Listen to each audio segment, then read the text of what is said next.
हरियाणा के मुख्यमंत्री नायब सैनी बीते रोज नारनौल में आए हैं। नारनौल के विधायक और पूर्व मंत्री के द्वारा काफी नारनौल हलके की समस्याओं को लेकर के उनके सामने मांग पत्र रखा है, जो कि सभी मांगों पर मंजूरी मिल गई है। हमारे साथ बातचीत करने के लिए, योजनाओं को पता करने के लिए, खासतौर पर जो लंबी समस्याएं हैं उनको जानने के लिए पंजाब केसरी टीवी ओम प्रकाश यादव जी के पास में है। और अभी यादव साहब, आपका पंजाब केसरी टीवी में स्वागत है। जानना चाहेंगे कि कितनी मांगे थी वो आपने रखी, खासतौर पर जो ड्रिंकिंग वाटर था, 16 गांव जो थे बोरवेल फेल हो रहे थे, ट्यूबवेल जो फेल हो रहे थे, उनका स्थायी समाधान कैसे आपने रखा है? कल 16 तारीख को आदरणीय मुख्यमंत्री नायब सिंह सैनी जी सूर सैनी जयंती के अवसर पर नारनौल में आए थे और ये हल्के का भी कार्यक्रम था और राज्य स्तरीय कार्यक्रम था जी। इस अवसर पर हमने मुख्यमंत्री जी से अनेकों हल्के की, इलाके की जो मांगे थी उनको रखा और उन्होंने सहर्ष, बहुत खुशी की बात है कि जो मांग हमने रखी वो सारी मांगों को उन्होंने सहर्ष स्वीकार किया। हमारी मांगों में विशेष रूप से मेरा मुख्यमंत्री जी से आग्रह था कि इलाका सूखा इलाका है और हमारी सरकार ने पूर्व में कुछ नहरी पानी दिया है, लेकिन फिर भी उस नहरी पानी को प्रॉपरली यूटिलाइज करने के लिए, उसको प्रॉपरली टेल तक ले जाने के लिए काफी कमियां हैं। तो सिंचाई विभाग की व्यवस्थाओं को दुरुस्त करने के लिए हमने अनेकों मांग रखी और मुख्यमंत्री जी ने उन सारी मांगों की मंजूरी दी। ये बहुत खुशी की बात है। दूसरा, पब्लिक हेल्थ विभाग की तरफ से भी हमारी मांग थी कि सूखा इलाका होने के कारण यहाँ के पीने का पानी की स्थिति भी ठीक नहीं है और कम है, तो वो मांगे हमने रखी। वो भी मुख्यमंत्री जी ने सारी मांगे हमारी मान ली। हमारा ध्यान सिंचाई, पीने का पानी, शिक्षा, स्वास्थ्य और स्पोर्ट्स, इन विभागों की मांगों पर था, ताकि हमारे युवा, हमारा किसान, हमारा नौजवान साथी आगे के अवसरों की प्राप्ति कर सके। जी, मैं पिछले दिनों देख रहा था कि एक शिक्षा के मंदिर और मंदिर के बीच की जमीन का कुछ मामला विवाद में था, कोर्ट में मामला था, आपके कार्यकाल में उसको निपटाया। तो वो किस तरह से एजुकेशन की जिस तरह से बात की, तो वो एक्सटेंड किस तरह हो रहा है कॉलेज की बात की जाए?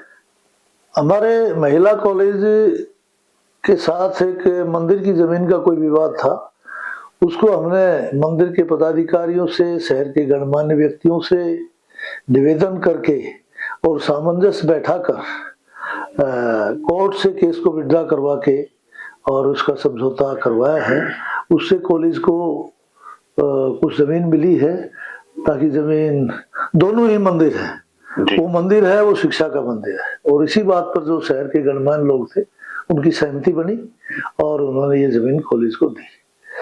जहां तक आपने पूछा कि शिक्षा के सवाल, मेरा शुरू से शिक्षा के क्षेत्र में विशेष ध्यान रहा है। ये हमारा महिला कॉलेज 2014 में जब हमारी सरकार बनी तो ये यूजी कॉलेज था, इसमें पीजी क्लासेस नहीं थी जी। आज वहाँ 7 पीजी क्लासेस हम लेकर आए हैं और हमें बड़ी खुशी है कि हमारी बहनें, हमारी बेटियां इस इलाके की, वो छाय राबड़ी घर से खाकर जी और यहाँ से एमए तक की हायर एजुकेशन प्राप्त कर रही हैं। वरना तो जो बच्ची पढ़े जी। उसके परिवार को 20,000 रुपया कम से कम आज के दिन माहवार खर्चा देना पड़ता है। लेकिन आज 7 सब्जेक्टों में हमारी बेटियां नारनौल के अंदर ही एमए कर रही हैं महिला कॉलेज के माध्यम से, और सब छाय राबड़ी खाकर बहुत सस्ते में बस के पास से आ जाती है। ये इलाके में एक बहुत बड़ा काम हमने उसका किया। कॉलेज की बिल्डिंगों का भी हमने जीर्णोद्धार करवाया। 12 नए क्लासरूम हम इस कॉलेज के अंदर लेकर आए, एडमिनिस्ट्रेटिव ब्लॉक बनवाया, लाइब्रेरी बनवाई, कैंटीन बनवाई।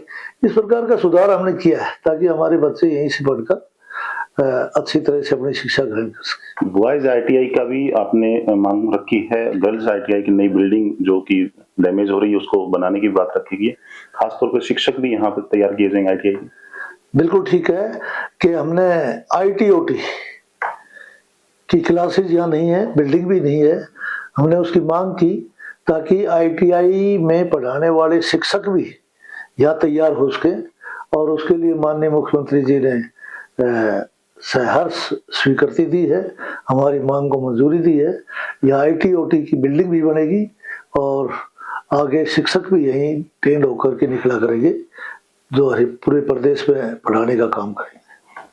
वर्ष 2010 के अंदर नारनौल शहर, खासतौर पर रेलवे ट्रैक के आसपास का जो इलाका है, ये इलाका बाढ़ की चपेट में आया था। उसको लेकर के आपके काफी प्रयासों से बांध का भी है, कल मुख्यमंत्री साहब उसका जिक्र भी कर रहे हैं, वो क्या योजना है और उससे शहर कैसे बचेगा बाढ़ से आने वाले समय? एक अपना 2010 का जो आपने जिक्र किया, एक बार बाढ़ आ गई थी ज्यादा बारिशों से। अब चूंकि शहर के अंदर पानी पहाड़ी क्षेत्र से जो मुकुंदपुरा टेला की तरफ के पहाड़ है उनसे आता है, ये तालाबों का शहर रहा है, यहाँ के तालाब भी उसी पानी से भरते थे बारिश के दिनों में। तो 2010 में वो जो पानी ज्यादा आया तो शहर की बहुत से हिस्से डूबने की कगार पे हो गए थे।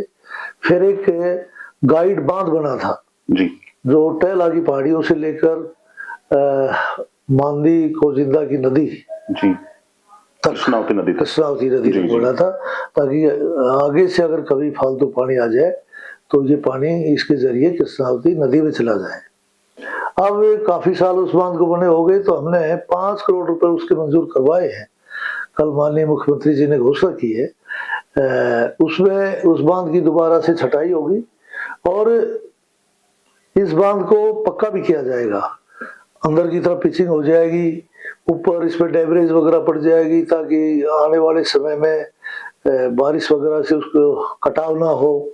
तो इस प्रकार से उस बांध का जिक्र था। अभी आपके कार्यकाल में मैं पिछले के दौर देखता हूँ, आप तीसरी बार लगातार विधायक भी हैं, मंत्री भी रहे हैं, सड़कों का जाल बिछा है। पास में ही राजस्थान शुरू हो जाता है और दिल्ली देश की राजधानी और गुलाबी नगरी जयपुर के बीच में स्थान आता है। सड़कें बनी हैं, चंडीगढ़ जाना सुगम हुआ है।